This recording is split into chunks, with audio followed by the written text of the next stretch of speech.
नमस्कार. आज आपण एका अशा महान संताची गोष्ट ऐकणार आहोत ज्यांनी संकटांनाच देवाची कृपा मानलं. 17व्या शतकात होऊन गेलेले संत तुकाराम. त्यांचं आयुष्य आणि त्यांची शिकवण आजच्या काळातही इतकी महत्वाची का आहे? चला तर मग पाहूया. हा प्रश्न बघा, कधी ना कधी आपल्या सगळ्यांच्याच आयुष्यात येतो, नाही का? पण या प्रश्नाला संत तुकारामांनी जे उत्तर दिलं ते खरंच विलक्षण होतं. चला, त्यांच्या प्रवासातूनच हे उत्तर शोधूया. तर गोष्ट सुरू होते सुमारे 400 वर्षांपूर्वी महाराष्ट्रातल्या देहू गावात. इथे एका सधन कुटुंबात तुकारामांचा जन्म झाला. सुरुवातीला सगळं काही अगदी छान चाललं होतं. पण म्हणतात ना, नियतीच्या मनात काहीतरी वेगळंच होतं आणि लवकरच त्यांच्या आयुष्यात एकामागोमाग एक संकटांची मालिकाच सुरू होणार होती. आधी वडिलांचं छत्र हरपलं, ज्यामुळे कुटुंबाचा सगळा आधारच कोसळला. मग आला एक महाभयंकर दुष्काळ, सगळीकडे उपासमार. आणि याच दुष्काळात त्यांच्या डोळ्यांदेखत त्यांची पहिली पत्नी आणि मुलगा यांनी प्राण सोडले. कल्पना करा, एकापाठोपाठ एक आलेल्या या आघातांनी तुकाराम पूर्णपणे एकटे आणि निराधार झाले. पण याच राछेतून एका नव्या श्रद्धेचा जन्म होणार होता. आता इतकं सगळं झाल्यावर कोणीही खचून जाईल, देवावरचा विश्वास सोडेल. पण तुकारामांनी एक वेगळाच मार्ग निवडला.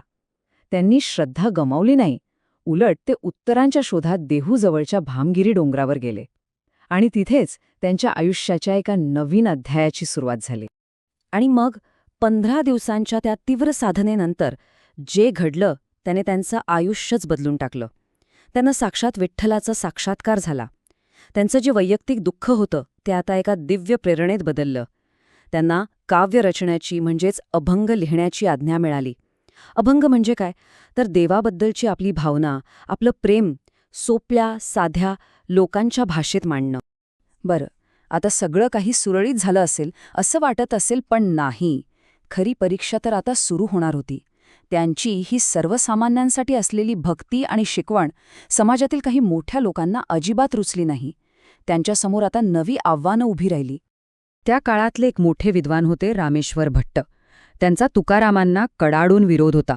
भट्टांचं म्हणणं काय की धर्मग्रंथांचं ज्ञान, वेदांचं ज्ञान हे फक्त काही ठराविक लोकांसाठीच आहे. आणि दुसरीकडे होते आपले तुकाराम महाराज. त्यांचं म्हणणं होतं की अरे, देवाचं ज्ञान, देवाची भक्ती ही तर सगळ्यांसाठी आहे आणि ती सोप्या भाषेतच असली पाहिजे. हा विचारांचा मोठा संघर्ष होता. आणि मग रामेश्वर भट्टांनी एक कठोर शिक्षा सुनावली. त्यांनी तुकारामांना त्यांचे सगळे अभंग, त्यांच्या आयुष्याची सगळी कमाई इंद्रायणी नदीत बुडवायला लावली. खूप जड अंतःकरणाने तुकारामांनी आज्ञा पाळली. पण कथा इथे संपत नाही. 13 दिवसांनंतर एक चमत्कार घडला, जो अविश्वसनीय होता. त्यांच्या अभंगांच्या वह्या पूर्णपणे कोरड्या, जशाच्या तशा नदीतून वर आल्या. हा जणू त्यांच्या कार्याला मिळालेला एक दैवी आशीर्वादच होता. देवाशी काही अशक्य नाही, हे फक्त एक वाक्य नाहीये, हा तर तुकारामांच्या जगण्याचा श्वास होता. आणि हा विश्वास किती दृढ होता हे पुढच्या प्रसंगातून आपल्याला कळेल.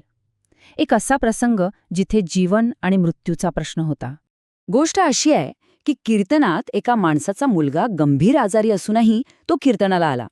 पण कीर्तन सुरू असतानाच बातमी आली की मुलाचा मृत्यू झालाय. ती दुःखी आई मुलाचा मृत्यूदेह घेऊन कीर्तनात आली. आता अशावेळी काय करावं? तुकारामांनी कीर्तन थांबवलं नाही. उलट ते अधिक भक्तिभावाने विठ्ठलाचा गजर करू लागले. आणि म्हणतात की काही वेळाने तो मुलगा उठून बसला आणि कीर्तनात सामील झाला. हा त्यांच्या अढळ विश्वासाचाच एक चमत्कार होता.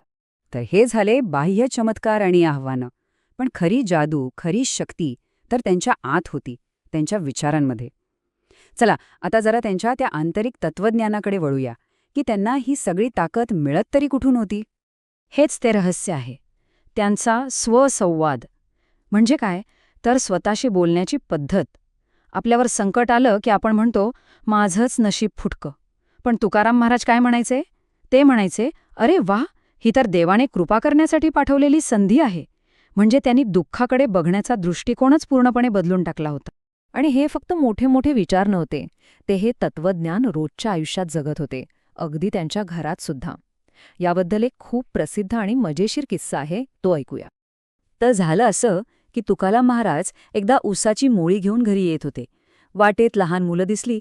त्यांनी एक सोडून बाकी सगळे ऊस मुलांना वाटून टाकले. आता घरी फक्त एक ऊस घेऊन आलेले बघून त्यांच्या पत्नी जिजाबाई खूप संतापल्या. त्यांनी रागाच्या भरात तोच ऊस घेतला आणि तुकारामांच्या पाठीत घातला. तो ऊस तुटला आणि त्याचे 2 तुकडे झाले. यावर तुकाराम महाराज काय म्हणाले असतील? ते हसले आणि म्हणाले, "वा, किती चांगलं झालं. आता अर्धा तू घे, अर्धा मी घेतो. बघा, काय दृष्टिकोन आहे हा. जिथे भांडण व्हायला हवं तिथे त्यांनी प्रसाद शोधला." खरं तर त्यांच्या एका अभंगात ते म्हणतात की तुम्ही मला असे नातेवाईक दिले आहेत की माझी या जगातली आसक्तीच कधी वाढणार नाही. म्हणजे बघा, ते त्रासांबद्दल तक्रार नाही करत आहेत, तर आभार मानत आहेत. कारण त्यांच्या मते ह्याच त्रासांमुळे त्यांचं लक्ष फक्त देवावर केंद्रित राहिलं. ठीक आहे, ही झाली 400 वर्षांपूर्वीची गोष्ट. पण आजच्या आपल्या धावपळीच्या, स्ट्रेसनी भरलेल्या आयुष्यात यातून आपण काय शिकू शकतो? यात आपल्यासाठी काय धडा आहे? सगळ्यात महत्त्वाचा मुद्दा हाच आहे. आपल्यासोबत काय घडतं हे नेहमीच आपल्या हातात नसतं. पण त्यावर आपण प्रतिक्रिया कशी देतो, आपण स्वतःशी काय बोलतो, हे 100% आपल्या हातात असतं. आणि हीच प्रतिक्रिया आपलं वास्तव ठरवते. हेच तर तुकाराम महाराज आपल्याला शिकून गेले. तर जाता जाता हा एक विचार करायला लावणारा प्रश्न.